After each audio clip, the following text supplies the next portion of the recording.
Para nos ajudar a analisar estes números, junta-se agora em direto, por videochamada, Jorge Ascensão, vice-presidente da Confederação Nacional de Ação sobre o Trabalho Infantil. Boa noite, bem-vindo. Como é que é a realidade em Portugal? Ainda hoje uma inspetora da ACT disse que não existe trabalho infantil, mas a vossa perspectiva é totalmente oposta. Muito boa noite, muito obrigado pelo convite. Sim, depende, quer dizer, nós se estivermos a falar de trabalhos forçados, obviamente que se existe algum caso em Portugal, será desconhecido, não há de facto registro desse tipo de informação. Agora temos de ter consciência que há um certo tipo de trabalho, aliás, e há alguma importação de crianças, portanto uma imigração, para não dizer mesmo importação, o termo correto, muitas vezes são mesmo compradas, e há, pelos dados que vão existindo e que nos vão surgindo, de facto oficialmente não temos muito acesso a dados, infelizmente, há esta ideia de que em Portugal não existe, mas existe algum tipo de trabalho infantil, e existe aquele trabalho infantil que até é tido como um status quo de sociedade alta, portanto que é engraçado haver esse tipo de trabalho, porque estamos a falar de crianças com menos de 18 anos e que estão a trabalhar, muitas delas estão com contratos, seja no desporto ou nas artes, etc. E há depois de que situações um tipo em concreto trabalho, é que a Confederação está a falar neste caso? Essas tidas como bem aceitas pela sociedade? Sim, nós vemos todos os dias nas televisões crianças que fazem papéis de atores ou de dança, etc. Portanto, obviamente que certamente estará controlado e de alguma forma a ser acompanhado. São situações reguladas, como diz a ACT? Mas como isso, desculpe, não percebi. A ACT diz que são situações legais e reguladas. Sim, esperemos que sim. Esperemos que, de facto, as crianças tenham tempo para ser crianças, tenham tempo para brincar, para estudar, para se desenvolverem naturalmente, mas temos depois outros casos que vêm, nomeadamente da África, e que vêm com algumas expectativas, chegam cá, não têm trabalho. Tudo isto passa, os casos muitas vezes no âmbito dos ambientes rurais, onde é necessário que as crianças tenham que ajudar as famílias no seu sustento, provavelmente até na questão de trabalho familiar, em termos de produção têxtil, etc. De facto, não existem muitos dados sobre isto, mas nós percebemos, por aquilo que vai sendo o acompanhamento de algumas situações, e penso que é muito importante nós olharmos para aquilo que são as condições socioprofissionais e os rendimentos das famílias, muitas delas com vários filhos, para perceber que de facto temos que olhar para isto, mesmo para crianças portuguesas. Mas se olharmos nas ruas,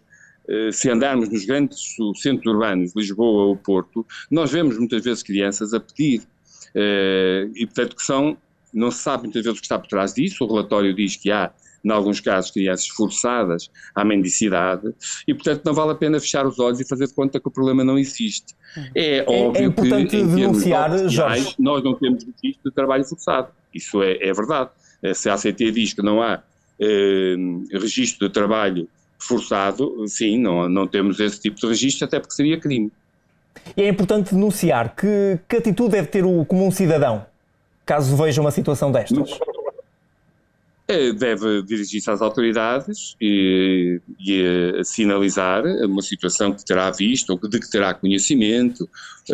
Há muitas possibilidades, mas julgo que dentro das autoridades será o mais indicado, se não tiver outro tipo de acesso.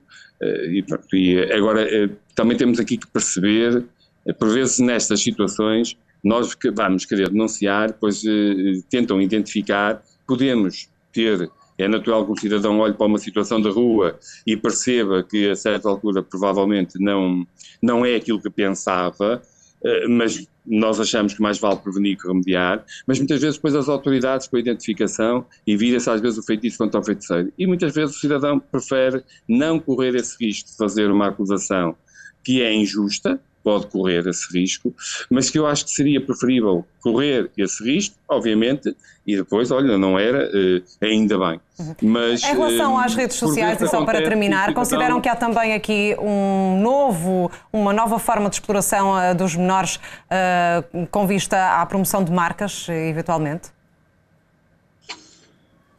Existe, quer dizer, em Portugal, eu não, é como digo, há aqui muito trabalho encapotado. Nós sabemos que em muitos países, estes dados que nos surgiram agora de 160 milhões de crianças, e note-se com o Covid, a pobreza aumentou e houve 8,9 de milhões de crianças suplementares, segundo este relatório, que existirão em trabalho infantil.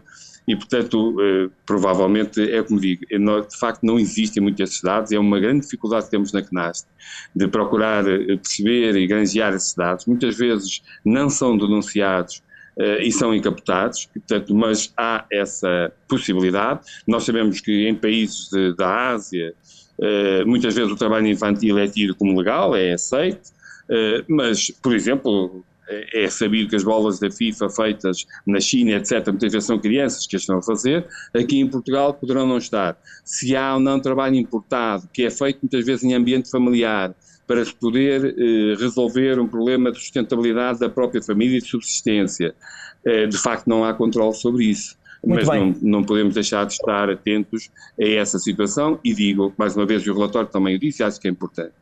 Muito bem, Jorge, muito obrigado, não temos mesmo mais tempo.